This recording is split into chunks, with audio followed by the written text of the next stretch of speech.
It began not with a war, but with a longing. The city of Troy had burned, the gods had watched, and the world believed the battle was over. But for one man, Odysseus, king of Ithaca, the greatest challenge had only just begun. He was the mind behind the Trojan Horse, the hero of cunning and wit. But the path that lay before him would make Troy look like a footnote in history. 10 years of war would be followed by 10 more of torment. Not at the hands of enemies, but of fate, monsters, temptation, and the fury of the gods themselves. This isn't a story of conquest, it's a story of survival. Of home. Of the man who defied gods and time itself, for the love of his family. This is the Odyssey. The dust of war still clung to their armor, the cries of the defeated still echoed from the ashes. Troy, once the jewel of the ancient world, was now little more than rubble and smoke, its towering gates shattered from within. Victory, however, did not come from brute strength or divine favor. It came from the mind of a single man. While others had tried to scale the walls with blood, Odysseus had chosen deception. The Trojan horse, built from wood and legend, was rolled into the city as a peace offering. And the Trojans, desperate for an end, welcomed it like a gift from the gods. That night, as Troy celebrated what they thought was salvation, Odysseus and his warriors emerged from the belly of the beast. Gates were flung open, fires lit the sky. A city that had withstood a decade of siege crumbled in a single night. But Odysseus did not linger in triumph. Even as the spoils of war were divided and kings embraced their hollow victories, he stood apart, eyes fixed on the horizon. He had outwitted a nation, humiliated a legend, and carved his name into history. But for all his cunning, there was one prize he still hadn't reclaimed: home. And the gods, watching from the clouds above, were not ready to let him go so easily. As dawn broke over the ruins of Troy, the sea wind carried more than the scent of ash and blood. It carried hope. Odysseus stood on the shore, his feet planted in the sand, his cloak torn by battle, and his eyes scanning the eastern horizon. Behind him lay a decade of war. Ahead, the journey home. To Ithaca, to Penelope, to the son he had not held since infancy. 12 ships waited in the shallows, sails raised, hulls creaking with anticipation. His men were weary, but victorious, eager to taste peace, to hear the laughter of their children and sleep beneath familiar roofs. But the gods were silent. No omens, no birds, just the crashing of waves and the slow rising of the sun. They set sail with spirits high and oars in rhythm, hugging the coastline in search of supplies before braving the open sea. Their first stop, Immersive, city of the Sirens, allies of Troy. What should have been a brief raid for provisions turned into a blood-soaked miscalculation. Odysseus, confident in their strength, allowed his men to feast and plunder too long. The Sirens rallied. Reinforcements surged from the hills. By the time the Greeks fled, 6 men from each ship had been lost, cut down in a war they thought had ended. It was a grim reminder. The world had not grown gentler in their absence. And the gods had not forgotten their pride. As they pushed back into the open waters, the winds began to shift. Not with the freedom of Poseidon's favor, but with its wrath. The voyage home would not be swift, and for the first time since Troy's walls fell, Odysseus began to understand that the war was far from over. It was meant to be quick, a stop for water, food, and perhaps a taste of plunder. After all, these were the Sirens, mere allies of Troy, not hardened warriors like those Odysseus had just conquered. His men, still high from victory, charged into the city of Immersive like wolves into an unguarded pen. And at first it was easy. The Sirens were caught off guard. Their defenses crumbled. Gold and wine were seized. Women were taken. The Greeks roared in triumph, believing themselves untouchable, chosen by the gods, invincible after Troy. But Odysseus knew better. He warned them not to linger, to take what they needed and leave. His voice, heavy with experience, was drowned out by the sound of drunken laughter and clinking goblets. Then the hills moved. Reinforcements, Siconian warriors from the highlands, poured down upon them, trained, armed, and furious. And this time, the gods were silent. The battle turned swiftly. Greek blood stained the sand. For every spear thrown, another comrade fell. Odysseus called the retreat, his voice cracking above the chaos. By the time they reached their ships, 6 men from every vessel were dead. Friends, brothers, sons, lost not in war but in arrogance. They pushed off from shore, not in triumph but in shame. the cheers of conquest replaced by the silence of grief. The waters ahead no longer felt like a road home, but a path into the unknown. And overhead, the skies began to darken, as if Poseidon himself had taken notice. After fleeing Ismarus, the sea turned against them. No longer a pathway home, it became a force of opposition, churning waves, howling winds, and no stars to guide their course. For days, they drifted, directionless. When at last the storm subsided, they spotted land. Low, gentle shores draped in fog. It seemed untouched by war, unscarred by gods. A place of peace. Odysseus sent out a small group to explore, to ask the locals where they had landed, to seek guidance and aid. But the people they encountered were unlike any they had known, soft-spoken, gentle, dreamlike. These were the lotus eaters. They offered no resistance, no demands, only fruit. Pale golden blossoms from the lotus trees, handed over with tranquil smiles. Hungry and weary, the crew accepted, and in moments, they forgot the war, forgot Ithaca, forgot their names. Their weapons fell from their hands. Their eyes glazed over with strange serenity. They no longer spoke of home or of Penelope or of the voyage. All they wanted was to stay. Odysseus waited and waited until he realized the men he had sent were not coming back. He followed their trail and found them lying in the sand, laughing, smiling, lost to the world. It was no trap of spears or spells, but something far more dangerous. Forgetfulness. With fury and sorrow, Odysseus dragged them back to the ships. He tied them to the benches with rope, weeping as they begged him to return to the lotus groves. He ordered the sails raised and turned the ships from shore. Because on that island there was no pain, but there was also no purpose. And for a man like Odysseus, who lived for the memory of home, oblivion was the cruelest death of all. Driven back into the open sea, the fleet wandered along foreign waters, their supplies dwindling, their bodies aching from hunger and sleeplessness. Days blurred into each other, until the jagged silhouette of an unfamiliar island rose on the horizon. It was wild, untamed. No smoke from hearths, no walls, no kings. But in the distance, a strange sight, a cluster of caves, and near one, a flock of sheep, larger than any they had ever seen. Odysseus, curious as always, gathered a small group of men and a few skins of strong wine, a gift, if necessary, or perhaps a bribe. What they found was no ordinary pasture. Inside a vast cave were piles of cheese, crates of milk, and thick furs spread across the stone floor. No sign of an owner. The men begged him to take what they could and leave. But Odysseus, always drawn to the unknown, refused. He wanted to see who lived there. And when the sun dipped low, they got their answer. Polyphemus, a towering cyclops with one blazing eye in the center of his forehead, entered the cave, driving his sheep before him and sealing the entrance with a massive boulder no man could move. What followed was not negotiation. It was slaughter. Without hesitation, the Cyclops grabbed two of Odysseus's men, smashed them against the cave walls, and devoured them, bones and all. The others watched in horror, paralyzed by fear. This was no man. This was a force of nature, a creature untouched by law, mercy, or the gods of Olympus. And yet, Odysseus did not despair. He watched. He waited. The next evening, when Polyphemus returned, Odysseus offered him the wine. The Cyclops, curious, drank greedily, unaccustomed to such rich flavor, and soon asked Odysseus for his name. Odysseus smiled and replied, "Nobody." The Cyclops laughed, thanked nobody, and collapsed into drunken sleep. Then the real plan began. Odysseus and his men sharpened a great wooden stake, hardened it in fire, and, when the giant slept, drove it deep into his single eye. Polyphemus awoke with a roar so loud it shook the stones. He screamed for help, calling out to his kin, the other Cyclopes of the island. But when they arrived and asked, "Who's hurting you?" he wailed, "Nobody is killing me." So they left him to his madness. Blinded but alive, Polyphemus guarded the cave, feeling every sheep as it passed, hoping to catch a man among them. But Odysseus had prepared for this too.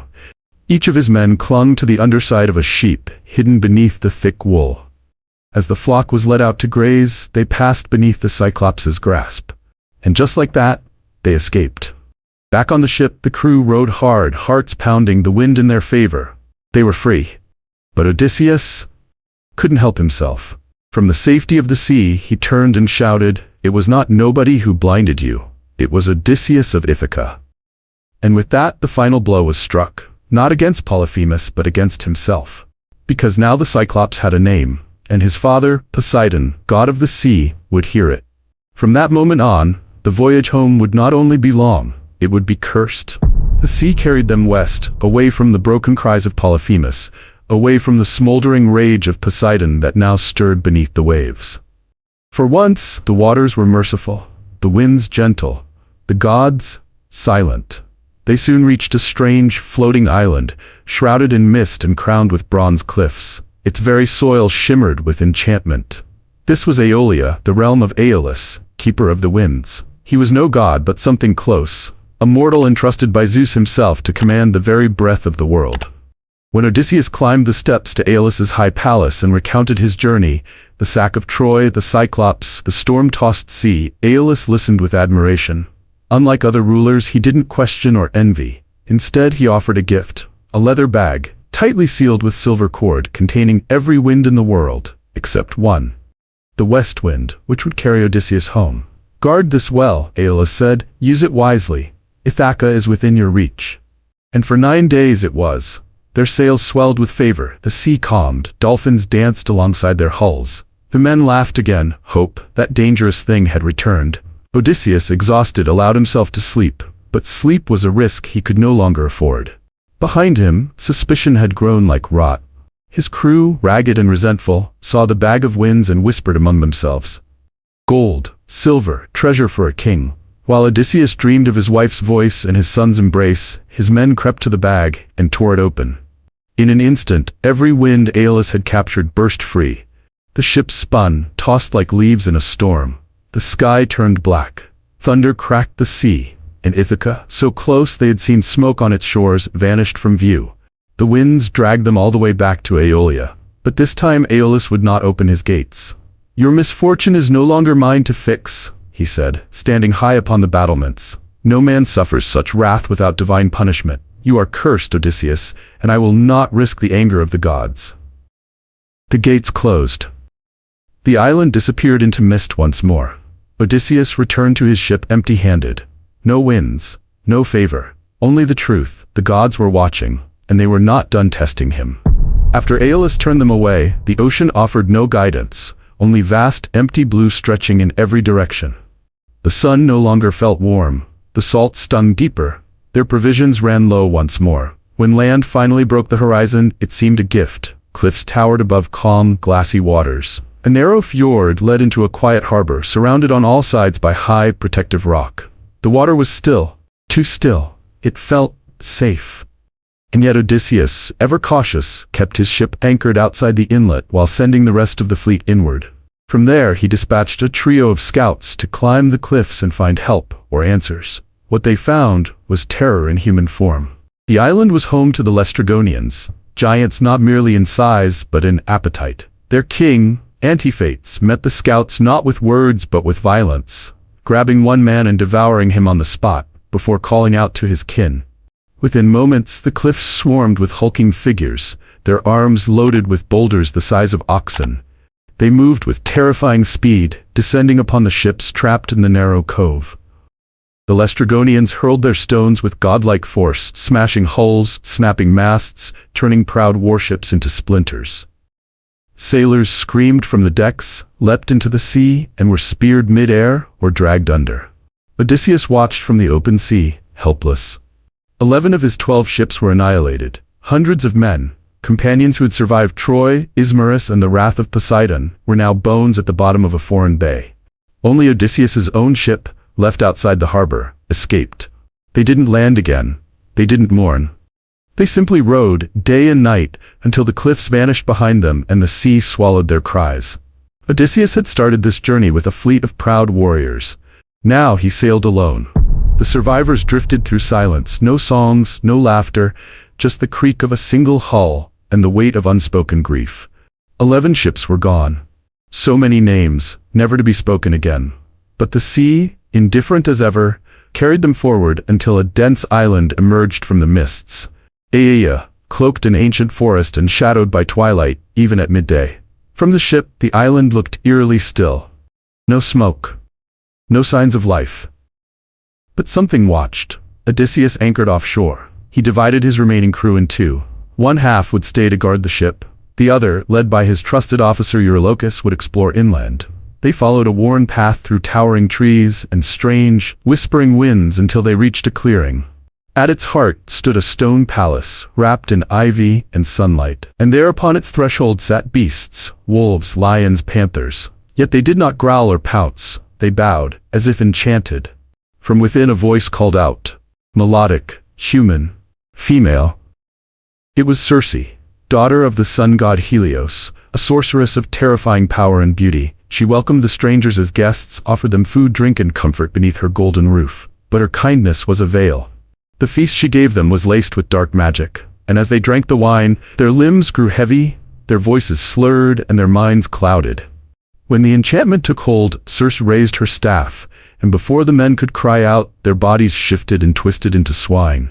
Only Eurylochus, wary and watchful, had stayed behind. He ran to the ship, breathless, telling Odysseus what had become of their comrades, and without hesitation, Odysseus set off alone. But before he reached the palace, a figure appeared, Hermes, the messenger of the gods. He handed Odysseus a plant, moly, black-rooted and white-blossomed, a divine antidote against Circe's spells. When she gives you drink, Hermes warned, do not fear. When her magic fails, draw your sword, make her swear an oath. Armed with this knowledge, Odysseus entered the palace. Circe, as before, welcomed him, offered him wine. He drank. The spell failed. Her eyes widened in disbelief as Odysseus rose, sword drawn, and leveled it at her throat. But instead of striking, he demanded a promise that she would do no harm to him or his men. She agreed. Then, something strange happened. Circe, stunned by his resistance, invited him to stay, not as a prisoner, as a guest, as a lover. She returned his crew to human form, bathed them, clothed them, fed them as honored guests in her home. And Odysseus, he remained with her. For 1 full year, time slipped through his fingers like warm sand. In her bed he found comfort, in her halls he found peace. They even bore a son, Telegonus, though he would not know his name until long after. But despite her beauty and power, Circe could not give him what he truly wanted: home. And when he finally told her he must leave, Circe did not stop him. Instead, she offered guidance. The sea ahead is not done with you, she said. To reach Ithaca, you must first descend into the world of the dead. To go forward, he had to go down. Circe's instructions were clear. Sail west, beyond the edge of the world, where the sun never rises. There, on a desolate coast cloaked in shadow, Odysseus would find the entrance to the underworld, the realm of the dead. No man sailed there lightly. Not even kings, not even heroes. Yet Odysseus did. He disembarked in silence, carrying no sword, only a black ram and a blade for sacrifice. He dug a trench in the earth, just as Circe had told him, and let the blood flow into the soil. The stench of death rose thick and fast, curling around his ankles like smoke. Then the shades came, thousands of them. Pale and hollow-eyed, drawn to the blood, whispering like wind through stone, lost lovers, fallen comrades, nameless souls, all clamoring for memory. But Odysseus held them back, waiting for the one spirit he was told to summon. Tiresias. The blind prophet emerged from the gloom, his voice no less sharp for death. He spoke of storms yet to come, of Poseidon's fury, of a cursed sea. You may reach home, he said, but only if your men resist temptation. On the island of Helios, do not harm the sacred cattle, do not ignore the will of the gods. And then, perhaps crueler than any warning, he told Odysseus of what would come after Ithaca, of a final journey, a death far from the sea. But Tiresias was not the only soul Odysseus met. From the darkness stepped a woman, Anticlea, his mother, whom he had not known had died. Her voice trembled as she spoke of Ithaca, of Penelope's tears, of Telemachus's silent growth from boy to man. And she told him the truth he feared most. His kingdom still stood, but it waited, without him, and without hope. He wept then, not for himself, but for all he had left behind. Others came too. Achilles, proud and radiant, now a shade wandering the plains of the dead, spoke not of glory, but of regret. I'd rather live as a servant, he said, than rule here as a king. Even Agamemnon, once leader of the Greeks, appeared, murdered by his wife upon returning home. He warned Odysseus not to trust easily, that not all homecomings were joyous. At last the trench grew dry, the spirits receded. Odysseus turned away from the shore of the dead and stepped back onto his ship. He had gained no rest, no comfort, but he had gained what he came for: truth. and now it was time to face what lay ahead. They had passed through death and returned, but the sea had not grown kinder. Now, Odysseus faced not monsters of flesh, but something far more dangerous, desire wrapped in song. Circe had warned him. "There is an island," she said, "where the air hums with music. The voices you'll hear there are not of this world. They are the Sirens, and their song is not heard with ears, but with the soul. They will promise you everything, and if you follow their call, you will never leave." Odysseus took her words to heart. He prepared the ship as instructed. He had his men melt beeswax, soft and golden, and plug their ears, one by one. They would not hear the Sirens, they would not be tempted. But Odysseus chose differently. He needed to hear. Not out of pride, but curiosity, perhaps even a yearning to understand what had doomed so many. So he ordered his men to bind him to the mast, hands and feet, so tightly he could not move. His command was clear. "No matter what I say, no matter how I scream, do not release me." And then they sailed in, the sea stilled, the wind vanished, and suddenly the air changed. The Sirens' voices were not shrieks, not cries, but invitations, sweet, serene, seductive. "Odysseus, son of Laertes, hero of Troy, come closer, hear us.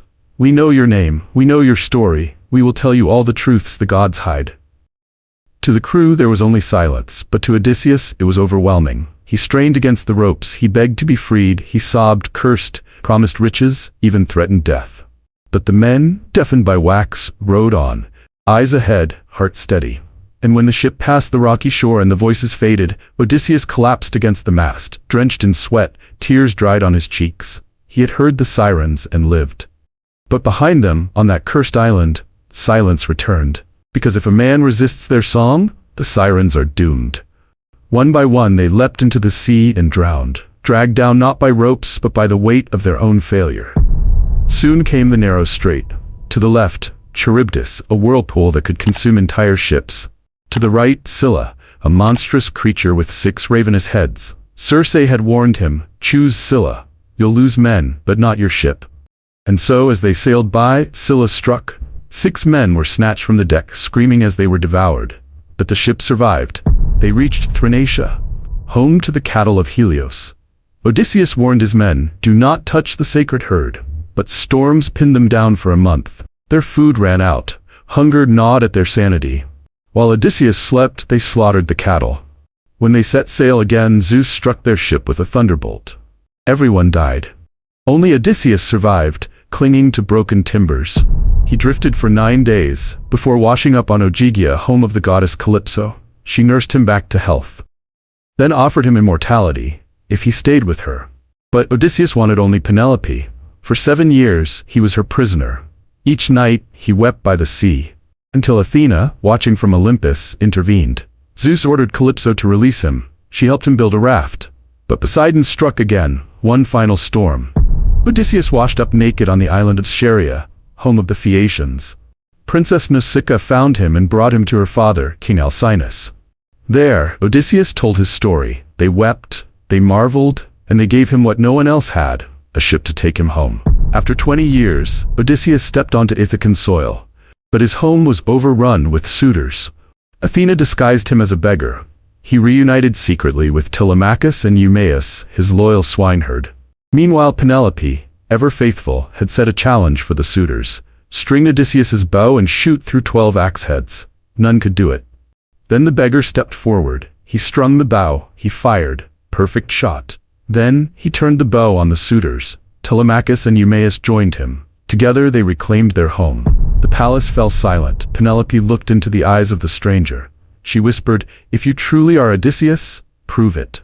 He spoke of their bed, carved from a living olive tree. A secret only she knew. She ran to him, weeping. He was home. And when she asked, "Where have you been all these years?" Odysseus smiled and replied, "Where do I begin?" If you're still watching, you're a true lover of myth, legend, and the power of storytelling. So hit that like button, subscribe, and let us know in the comments, which ancient story should we bring to life next? Thanks for watching.